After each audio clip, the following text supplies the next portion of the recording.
dans l'étude de la prostate et du cancer de la prostate essentiellement avec ces nouvelles technologies. Alors je crois que ce qui est très important, c'est de resituer le problème de l'imagerie de la prostate dans sa globalité. Et je voudrais vous rappeler que la prostate, c'est la deuxième cause de mortalité chez l'homme, et c'est quand même le premier cancer détecté en fréquence devant le cancer colorectal, et il pourrait intéresser jusqu'à 80% des patients selon les séries autopsiques. Vous voyez le nombre colossal de nouveaux cas par an, de 300 000 aux États-Unis, et malheureusement une augmentation de l'incidence, une augmentation du nombre de décès annuels, et la preuve qu'on n'est pas très bon, c'est que la mortalité ne diminue pas. Le dépistage est recommandé à partir de 50 ans, et encore une fois, le dépistage, ça concerne la détection du petit cancer, c'est le cancer prostatique chez l'homme asymptomatique, à un stade suffisamment précoce pour qu'on puisse proposer un traitement curatif. Et ça, c'est très important. Ce qui est important, c'est pas d'aller détecter le cancer au-delà de cette fenêtre de thérapeutique, c'est vraiment le cancer, le petit cancer, traitable et guérissable en somme. Et on a le problème à travers les études histologiques du cancer microfocal, parce que les tout petits cancers, aujourd'hui, on ne sait pas bien ce qu'il faut en faire, puisque la plupart d'entre eux vont rester quiescents. Et vous voyez que à 50 ans, on retrouve jusqu'à 30% de cancers microfocaux. Alors cette prostate, elle a une anatomie particulière qu'on retrouve en ultrason, qu'on retrouve aussi en IRM et qu'on va retrouver en élastographie avec 3 zones. Une zone périphérique qui est assez large, qu'on connaît bien. Cette zone périphérique, au fur et à mesure finalement du développement de l'hyperplasie et de l'hypertrophie bénigne prostatique, cette zone périphérique va s'amincir, mais cette zone périphérique va englober jusqu'à 80% des cancers prostatiques. La zone centrale, elle est ici située juste en arrière de l'urètre proximal. Elle s'étend de la base au verruc montanum, et elle aussi, elle est intéressée par le développement de ce cancer. Et à un bien moindre degré, en fait, la zone qui va s'hypertrophier de façon majeure, c'est cette petite zone de transition qui ressemble à un petit noyau d'olive autour de l'urètre proximal et qui, elle, va augmenter de façon colossale chez l'homme au fur et à mesure de l'âge et entraîner le retentissement urinaire. Donc la répartition du cancer est tout à fait essentielle, avec 80% des cancers dans cette zone externe et seulement 20% dans cette zone transitionnelle qui va devenir extrêmement hétérogène. Alors, on ne peut pas parler de la prostate sans parler de l'IRM, mais je crois qu'il faut toujours garder et remettre en perspective les différentes techniques d'imagerie. L'IRM, c'est aujourd'hui l'imagerie de référence pour sa qualité, cette résolution en contraste, et elle va regrouper différents types de séquences, dont chacune finalement essaye d'être la meilleure possible pour la détection du cancer. Et dans une méta-analyse récente qui a été publiée dans la JR, en fait, on voit que les performances de chacune des séquences, que ce soit l'imagerie en T2, l'imagerie de diffusion, la spectroscopie ou l'imagerie dynamique où on fait un bolus de chélate de gadolinium et on va étudier le rehaussement sur une acquisition dynamique volumique multiple, eh bien, les performances sont d'abord très variables. Vous voyez le range dans la littérature, hein, quand on voit 22 à 85%, on ne sait pas très bien ce que ça veut dire. Et ces techniques, finalement, elles ont, au fur et à mesure que l'imagerie se développe, l'imagerie progresse, elles s'améliorent lentement, et on a quand même des chiffres et une variabilité qui est importante.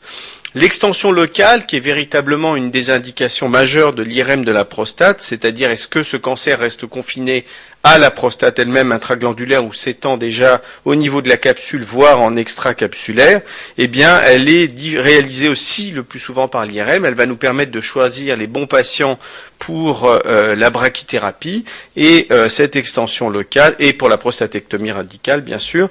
Et cette extension locale, elle est appréciée de façon variable dans les études, avec une spécificité, vous voyez, qui ne dépasse pas 70%. Alors ces chiffres peuvent vous paraître un peu pessimistes, ils sont un peu pessimistes, mais quand on regarde le cancer agressif de taille significative, eh bien finalement l'IRM ne fait pas est un bon outil, vous voyez, avec une sensibilité de l'ordre de 83%.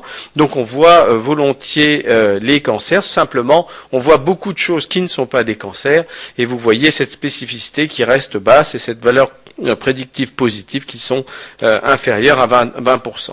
Alors l'échographie prostatique, évidemment par voie endorectale, elle a en théorie de multiples intérêts. Le premier, c'est le dépistage, bien sûr. Le deuxième, ça serait la détection du cancer. Le troisième, c'est le guidage, que ce soit la biopsie ou la thérapie pour la brachythérapie. Le quatrième, c'est le staging ou la stadification. Et le cinquième, ça serait l'évaluation de la réponse thérapeutique. Ça serait la situation idéale d'une échographie performante. Malheureusement, quand on regarde les chiffres et les performances de l'échographie, aujourd'hui, seulement 2 buts sont rattachés à cette échographie endorectale. C'est la détection du cancer en cas de toucher rectal suspect ou d'élévation du PSA, donc à partir d'éléments qui sont fournis par le dépistage, et enfin simplement le guidage de la biopsie ou de la thérapie pour améliorer les performances. Donc finalement, je dirais que l'échographie telle qu'elle est réalisée aujourd'hui, elle a un apport qui est limité. C'est ça qui est véritablement dommage, c'est qu'elle ne remplit pas en particulier son rôle pour le dépistage, tout simplement parce que, elle ne détecte qu'un nodule sur 2, un cancer sur 2, ou 2 cancers sur 3 selon les études. Donc on a on rate un très grand nombre de lésions carcinomateuses prostatiques. C'est pour ça que cette échographie normale ne doit jamais retarder la réalisation des biopsies systématiques si le toucher rectal ou les PSA sont élevés. Alors la biopsie qui nous paraît être finalement le traitement, enfin le diagnostic, la méthode de diagnostic de référence, elle a des limites.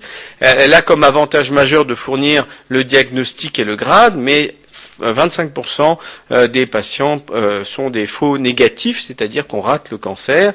Dans cette première série de biopsies qui est réalisée, on fait 12 biopsies en sextant dans la zone périphérique, et plus évidemment le PSA augmente, plus la chance de trouver le cancer augmente. Mais vous voyez que pour un PSA élevé à 4, on n'a que 27% des biopsies positives, alors que le cancer est vraisemblablement présent.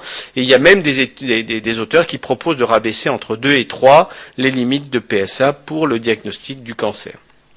Quand on répète ces biopsies, on augmente la chance de trouver du cancer, mais le problème, c'est que il n'y a pas de lien direct entre le nombre des biopsies et la valeur prédictive positive. Et puis évidemment, ces biopsies posent des problèmes de coût, de procédure, de lecture, de complications, voire d'anesthésie générale lorsqu'il s'agit de biopsies difficiles.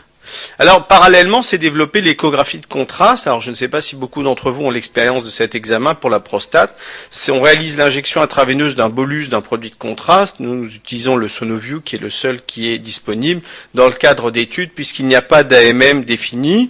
Et on va détecter l'arrivée de ces microbules grâce à des séquences spécifiques. Grosso modo, si je résume la littérature publiée depuis déjà presque 7 ans sur le sujet, on détecte entre 9 et 13% de cancer supplémentaire quand on effectue des biopsies guidées. Donc grosso modo, l'indication actuelle, alors je ne suis pas dans le cadre d'une AMM bien entendu, ce serait la détection du cancer hypervasculaire et le guidage de la biopsie sur un nodule suspect, ce qui est quand même une pratique assez régulière. Je vous montre ici une étude récente de Mitterberger sur 50 patients qui montre que le taux de détection des biopsies systématiques passe de 7, grosso modo 7%, et quand on utilise des biopsies dirigées à presque 16%. Donc vous voyez le type d'intérêt, ça reste quand même assez difficile. Et puis l'échographie de contraste de la prostate. Ici, vous avez un exemple de prostate augmentée de volume avec un doute sur un nodule sur la partie moyenne à droite ici. Et regardez, donc voilà, vous avez le rehaussement qui est précoce de ce nodule, mais vous voyez que l'analyse de ces images est assez subtile et il faut véritablement avoir un entraînement, voire utiliser des logiciels de quantification pour apprécier ces différences de rehaussement subtil, le cancer étant hypervasculaire, mais seulement pendant quelques secondes, à quelques dizaines de secondes. Enfin, dans notre expérience, on a quand même identifié, on multiplie quasiment par 3 la chance de trouver un nodule carcinomateux parmi tous les nodules qu'on a dans cette prostate. Alors finalement, cette méthode d'élastographie Shearwave, elle a de nombreux avantages potentiels. Alors je dis potentiel parce qu'on a un recul qui est aujourd'hui encore insuffisant et qu'on travaille à améliorer ses performances en permanence. Pour discriminer les tissus normaux et pathologiques, pour caractériser les nodules, un nodule bénin versus un nodule malin, détecter des lésions qui ne sont pas visibles en mode B conventionnel et obtenir et quantifier des informations supplémentaires.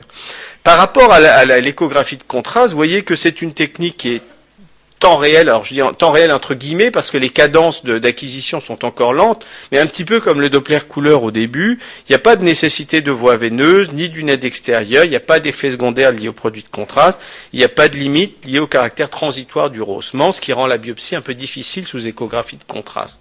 Donc de nombreux potentiels, à la fois pour le dépistage, la détection du cancer, le guidage, la stadification, la thérapie et le monitoring de la réponse thérapeutique. Alors je vous montre quelques aspects parce que je pense que c'est tout à fait intéressant de regarder ces images. En effet, on a une chance extraordinaire, c'est que d'abord la prostate ça bouge assez peu ou pas du tout même, c'est un petit peu comme le sein. Et puis d'autre part, cette zone périphérique, elle est très proche de la sonde et donc on est dans une situation technique qui est véritablement optimale. Et d'autre part, vous voyez que cette zone périphérique qui est le siège, donc je vous ai dit, de 80% des cancers, eh bien elle est d'une élasticité très basse est relativement homogène, alors qu'au contraire, l'hyperplasie prostatique, elle est souvent dure et très hétérogène. Donc déjà, on voit une limite naturelle qui va être la difficulté de la détection du cancer dans cette hyperplasie prostatique, dans cette zone de transition, parce que eh bien, ces cancers vont apparaître hétérogènes dans un territoire hétérogène ou durs dans un territoire qui est déjà hétérogène et dur. Donc voilà un autre exemple chez un patient sur lequel nous avons effectué 18 biopsies et prélèvements biopsiques parce que le PSA était augmenté, que la première série de biopsies était négative. Et donc vous voyez encore une fois ce codage très homogène de la zone périphérique, ce qui est tout à fait remarquable. Et on peut jouer sur la transparence pour modifier faire apparaître les territoires anatomiques qui est en arrière. Et vous notez ici un nodule de la prostate transitionnelle qui est en fait un nodule qui paraît assez dur, alors qu'en fait, c'est tout simplement un nodule d'hyperplasie bénigne.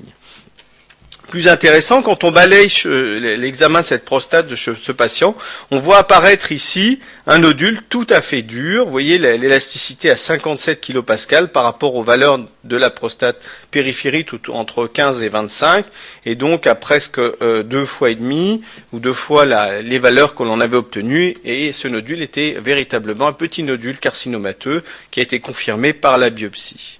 Et enfin, toujours chez un patient qui présente une hypertrophie prostatique assez volumineuse, sans aucune anomalie nodulaire, on est frappé sur toutes les acquisitions qu'on va réaliser par des valeurs extrêmement élevées, vous voyez, autour de plus de 144.